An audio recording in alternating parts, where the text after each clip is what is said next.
नमस्कार। नई परख के राष्ट्रीय मुद्दा कार्यक्रम में आपका स्वागत है। और आज के इस कार्यक्रम में हम एक बार फिर से देश की राजनीति के कुछ महत्वपूर्ण पहलुओं पर अभय कुमार दुबे से चर्चा करेंगे। इस बातचीत को आगे बढ़ाने से पहले मैं आप सब लोगों से अनुरोध करूँगा कि आप नई पर सब्सक्राइब करें और इस चैनल पर हम हर रोज़ प्रोफ़ेसर अभय कुमार दुबे के साथ देश की राजनीति पर बातचीत करते हैं। तो अगर आप इसको सब्सक्राइब करेंगे तो हमारा उत्साहवर्धन भी होगा और आप इस बातचीत को नियमित रूप तौर पर सुन पाएँगे। अभय सर नमस्कार।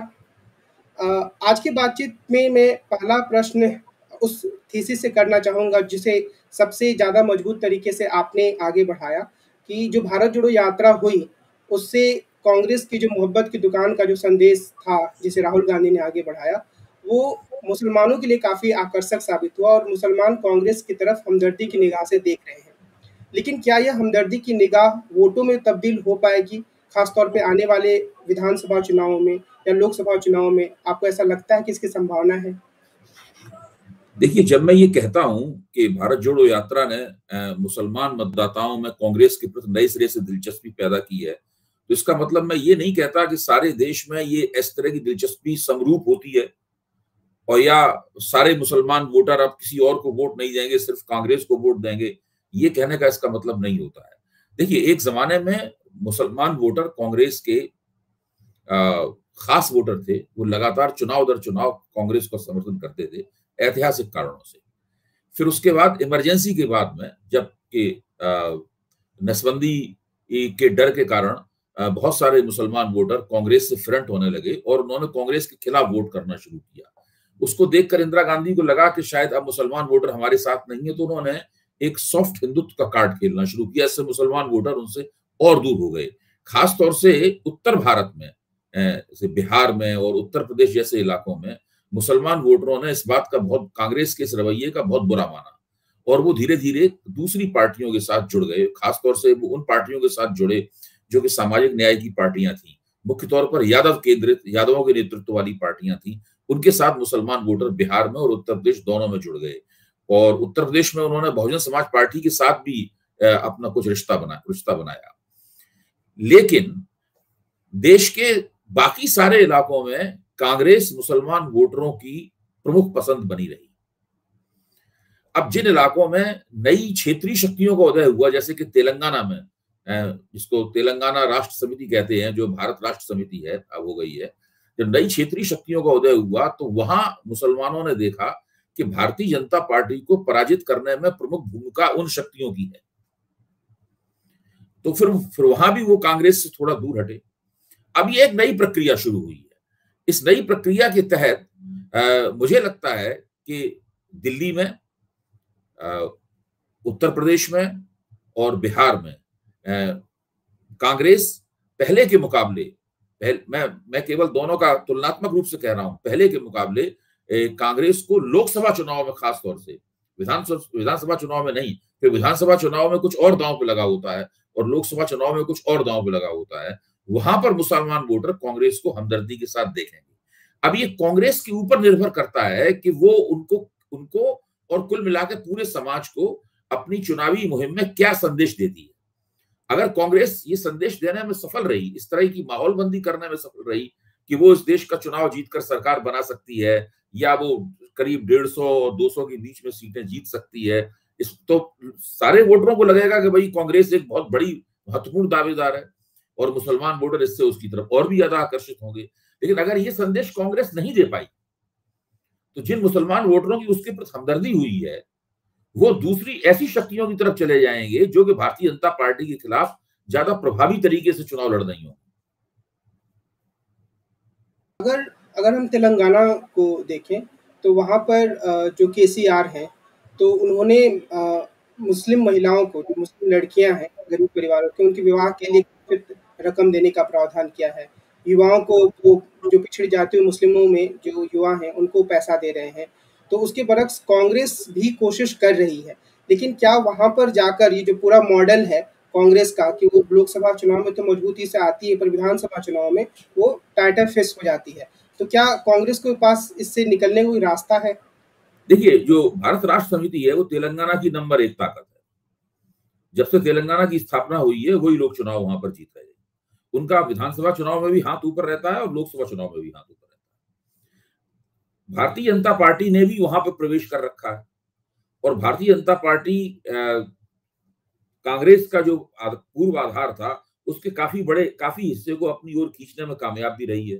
पिछली बार लोकसभा चुनाव में भारतीय जनता पार्टी ने वहां पर 4 सीटें भी जीती थी, जिससे एक तरह की ये छवि गई थी कि तेलंगाना भाजपा का एक संभावित क्षेत्र है। कर्नाटक के बाद दक्षिण भारत में तेलंगाना भाजपा का एक संभावित क्षेत्र है। अब इस विधानसभा चुनाव में कांग्रेस को यह दिखाना होगा कि वो भारतीय जनता पार्टी को तीसरे नंबर पर धकेल सकती है और इस काम को उसे बड़े प्रभावी ढंग से करना होगा। अगर वो ये काम ठीक से कर पाई तब फिर भारत राष्ट्र समिति और उसके बीच में एक प्रमुख टक्कर दिखाई पड़ेगी, जिसका लोकसभा चुनाव में भी कांग्रेस को फायदा होगा। मैं इस बात को भी बार बार कह चुका हूं, मुझे पक्का यकीन है कि विधानसभा चुनाव के बाद में भारत राष्ट्र समिति भी INDIA नामक मोर्चे में चली जाएगी और उस वक्त तब कांग्रेस को BRS के साथ में अब गठजोड़ बनाने की पहलकदमी करनी होगी।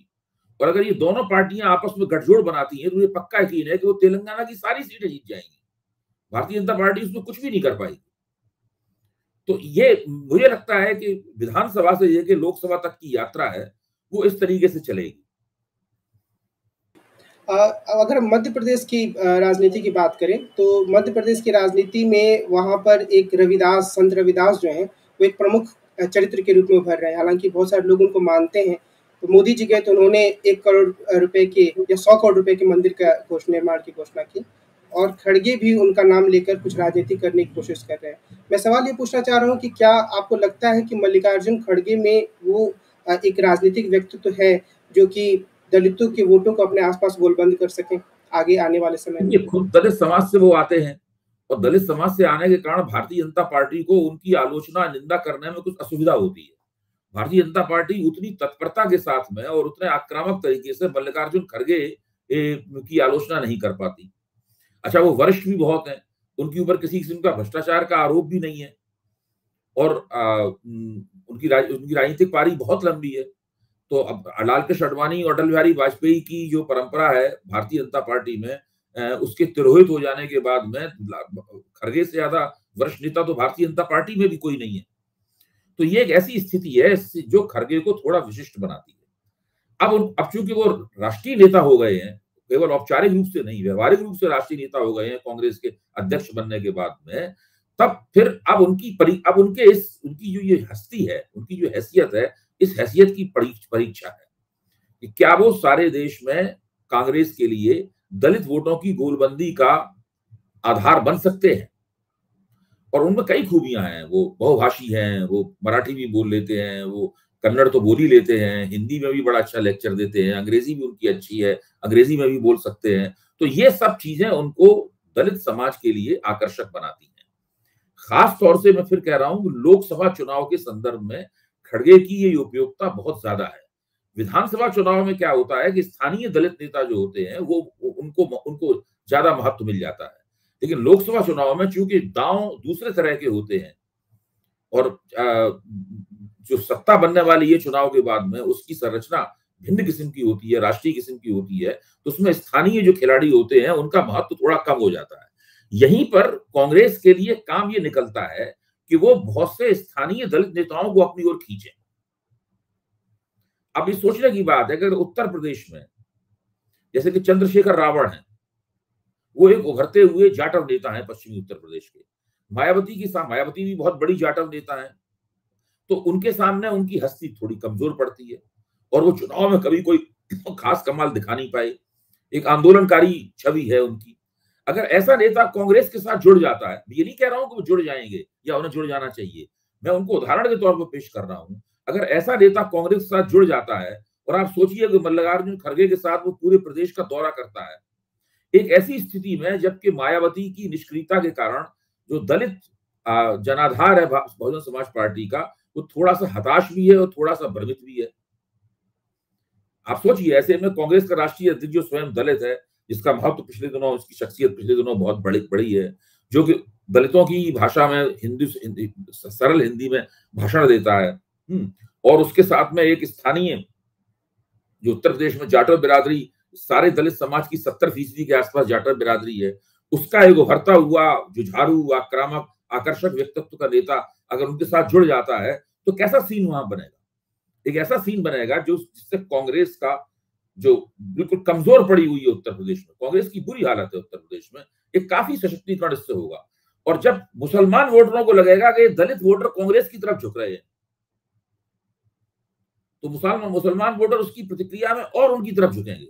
मैं तो कहता हूं जब ब्राह्मण वोटरों को लगेगा कि ये दलित और मुसलमान दोनों वोटर कांग्रेस की तरफ झुक रहे हैं, तो ब्राह्मणों में भी पुराने जमाने का एक कांग्रेस समर्थक हिस्सा है जो भारतीय जनता पार्टी के साथ अभी भी नहीं जुड़ा हुआ है, वो सब लोग भी कांग्रेस के साथ आ जाएंगे।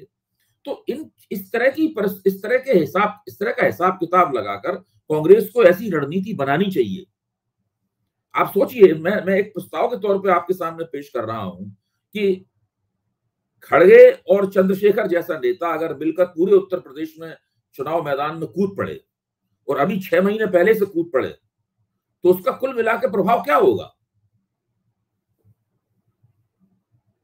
मध्य प्रदेश के संदर्भ में मैं एक बार फिर से जानना चाहूँगा और कि वहाँ पर जो सुभाष यादव एक नेता होते थे, उनके पुत्र हैं अरुण यादव, तो वो कई बार वो शिकायती लहजे में कहते हैं कि कांग्रेस में हमेशा ही मध्य प्रदेश के संदर्भ में खास तौर पे उच्च जाति के नेताओं का वर्चस्व रहा। तो क्या यह एक ऐसी कमी है जो कि कांग्रेस को पूरी करनी चाहिए अगर वो मध्य प्रदेश में और आगे जाना चाहती है तो? क्योंकि देखिए, आप इस मामले में थोड़ा भारतीय जनता पार्टी से सीखना चाहिए। भारतीय जनता पार्टी में भी ऊंची जाति के नेताओं का लंबे अरसे तक वर्चस्व रहा है। नरेंद्र मोदी के आने से पहले सब ऊंची जाति के नेता ही भारतीय जनता पार्टी के बड़े बड़े पदों पर रहते थे। लेकिन इसके बावजूद भी भारतीय जनता पार्टी में पिछड़े वर्ग के लिए भी पर्याप्त जगह थी और दलित समाज के लिए भी एक जगह थी। कितनी जगह वो कितना ला पाते थे कि अलग बात है, आजकल ज्यादा ला पाते हैं, उस वक्त कम ला पाते हैं। उस वक्त भी भारतीय जनता पार्टी की 6 साल तक सरकार देश में बन गई, अटल बिहारी वाजपेयी के नेतृत्व में गठजोड़ सरकार बनी। तो नेता इस तरह का होना चाहिए जो किसी भी बिरादरी का हो तो बाकी लोगों को लगे कि इसकी बिरादरी महत्वपूर्ण नहीं है, इसका जो नेतृत्व कौशल है वो महत्वपूर्ण है। ऐसा ही नेता दरअसल किसी भी पार्टी का नेतृत्व कर पाता है, वरना क्या होता है कि वो एक जाति की पार्टी हो जाती है। अगर उस नेता अपनी बिरादरी को अपने गले में एक तमगे की तरह लटकाए हुए घूमता है, तब फिर वो एक बिरादरी की पार्टी हो जाती है, जैसे कि तथाकथित रूप से सामाजिक न्याय की कई पार्टियां हैं। नेता ऐसा होना चाहिए जिसकी बिरादरी महत्वपूर्ण हो, लेकिन साथ में उसे इस तरह से पेश न किया जाए कि वो लगे कि उस बिरादरी का नुमाइंदा है और दूसरी बिरादरियां भी उसे अपना माने। ऐसे नेता होते हैं, नरेंद्र मोदी इस तरह के नेता हैं। खुद वो गुजरात के एक बहुत ही छोटे तेली घाची समाज से आते हैं और हिंदुस्तान के जितनी भी द्विज जातियां हैं उनको बहुत पसंद करती हैं नरेंद्र मोदी को। नरेंद्र मोदी के बारे में आप ब्राह्मणों से, ठाकुरों से और वैश्यों से बात करें तो इस तरह बात करते हैं जैसे कि वो उन्हीं की बिरादरी के हैं। यहां तक कि आप पिछड़ी जातियों में कई हिस्सों से बात करें तो वो लोग कहेंगे कि मोदी जी उन्हीं की बिरादरियों को। कई इस बात करते हैं, उनके अंदर इस तरह की भावना नहीं होती है कि मोदी जी पिछड़े समाज से आए हैं। तो ये ऐसा ही एक जमाने में जवाहरलाल नेहरू थे, उनके नाम के साथ पंडित लगता था, लोग कहते थे पंडित जवाहरलाल नेहरू, लेकिन हर तरह के लोग उनको अपना नेता मानते थे। गांधी जी खुद कहते थे कि मैं तो एक बनिया हूं, मेरा सौदा आजादी है, लेकिन हर बिरादरी का व्यक्ति उन्हें अपना नेता मानता था। तो जब तक नेता के अंदर ये क्वालिटी नहीं होगी तब तक वो ज्यादा से ज्यादा एक सेक्शनल लीडर बन के रह जाएगा, एक छोटी जाति का एक जाति का नेता बन के रह जाएगा और उसकी प्रगति वहीं अवरुद्ध हो जाएगी। तो अपनी जाति से परे जाना हर नेता के लिए जरूरी है अगर वो वास्तव में नेता बनना चाहता है, लेकिन वो अपने साथ में व्यवहारिक रूप से अपनी जाति में भी रहता है।